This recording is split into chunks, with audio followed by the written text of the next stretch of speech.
பூப்பாறை மூலத்தருகில் மீண்டும் காட்டு யானையின் அட்டுழியம் 7 காட்டு யானை உட்படக்கூடிய சங்கம்தான் மக்கள் வசிக்கும் பகுதியில் நிரந்தரமாக இறங்குவது ஏக்கர் கணக்கான விவசாய விளைவுகளை இதற்கு முன்பே சேதப்படுத்தியுள்ளது. ஒரு வாரத்திற்கு மேலாகத்தான் காட்டு யானை கூட்டம் மூலத்தருகில் நிரந்தரமாக வருவது. கடந்த தினம் இரவு வந்த யானைகள் ஏராளமான சேதங்களை ஏற்படுத்தியுள்ளது. 5 விவசாயிகளின் தோட்டங்களைத்தான் யானை கூட்டங்கள் முழுமையாக சேதப்படுத்தியுள்ளது.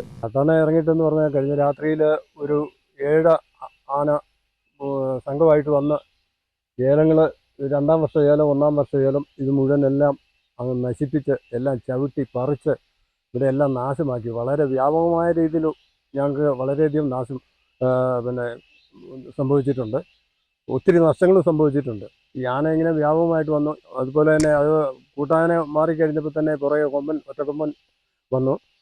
കൊമ്പൻ വന്നും റോഡിലൊക്കെ ഇറങ്ങി വാഹനങ്ങളൊക്കെ തടസ്സം ചെയ്യുകയും അതുപോലെ യാത്രക്കാർക്ക് വളരെയധികം ബുദ്ധിമുട്ടുണ്ടാക്കുകയും വീടിൻ്റെ പരിസരത്തൊക്കെ വന്ന് വളരെ പ്രശ്നങ്ങളൊക്കെ ഉണ്ടാക്കുകയും ചെയ്തുകൊണ്ടിരിക്കുക. ഇപ്പം തുടർച്ചയായിട്ട് ഇപ്പോൾ ഒരാഴ്ചയോളമായി ആന ഇങ്ങനെ വ്യാപകമായിട്ട് വന്നുകൊണ്ടിരിക്കുകയാണ്.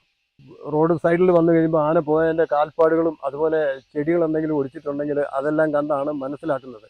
അപ്പോൾ നിരീക്ഷിക്കുന്നതിന് വേണ്ടി വാച്ചർമാരാരെങ്കിലും ധൈര്യമുള്ളവർ 1-2 പേര് വനത്തിലിറങ്ങി കാട്ടിനകത്ത് ഇറങ്ങി അവരുണ്ടോ ഇല്ലയോ എന്ന് കറക്റ്റായ രീതി ഉറപ്പ് വരുത്തി കഴിഞ്ഞിട്ടാണ്. ഇല്ല എന്ന് ഉറപ്പ് വരുത്തിയെങ്കിൽ മാത്രമാണ് പിന്നെ ജോലിക്കാർ പെണ്ണുങ്ങളെ കാട്ടിനകത്തോട്ട് കടന്നു പോകുന്നത്. വനംവകുപ്പിൻ്റെയും ഒക്കെ കിട്ടുന്നുണ്ട്. കാരണം എന്താണെന്ന് ചോദിച്ചാൽ വാച്ചർമാരുണ്ട്. അവരെല്ലാം വളരെ സ്റ്റേണായ രീതിയിൽ തന്നെ പറഞ്ഞു കഴിയുമ്പോൾ തന്നെ അവർ ഓൺ ദ സ്പോട്ടിൽ അവർ വരുന്നുണ്ട്. അവരെ കൊണ്ടും മറ്റു പ്രശ്നങ്ങളൊന്നുമില്ല. പിന്നെ ആർക്കാണെങ്കിലും വനത്തിനകത്ത് കയറി ഒന്നും ചെയ്യാൻ പറ്റാത്തൊരു സാഹചര്യം. മഞ്ഞുണ്ട്, മഴക്കാലമാണ്. അതുകൊണ്ട് എല്ലാം കൊണ്ടും വളരെ ഒരു ബുദ്ധിമുട്ടായിട്ടുള്ളൊരു അവസ്ഥയിലാണ് ഇപ്പോൾ വന്നിരിക്കുന്നത്.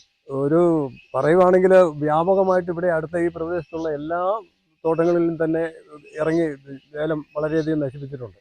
അത് നഷ്ടമെന്ന് പറഞ്ഞാൽ അത് കണക്ക് കൂട്ടാതെ ഒന്നും പറയാൻ പറ്റില്ല. എന്നാലും വളരെയധികം നഷ്ടം വന്നിട്ടുണ്ട്. ലക്ഷക്കണക്കിന് രൂപയുടെ നഷ്ടം വന്നിട്ടുണ്ട്.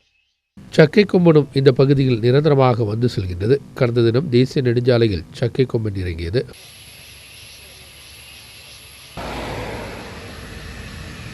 ஒற்றை யானை வீடுகளுக்கு அருகில் வருவதும் நிரந்தரமான ஒரு தொந்தரவாகவும் மாறியுள்ளது. இதற்கு பின்னால் விவசாய இடங்களிலும் யானைகள் கூட்டமாக வந்து பகல் இரவு பாராமல் தான் விவசாய விளைவுகளையும் சேதப்படுத்துவது. விவசாயத்துடன் முன் செல்ல இயலாத நிலையில்தான் விவசாயிகள்.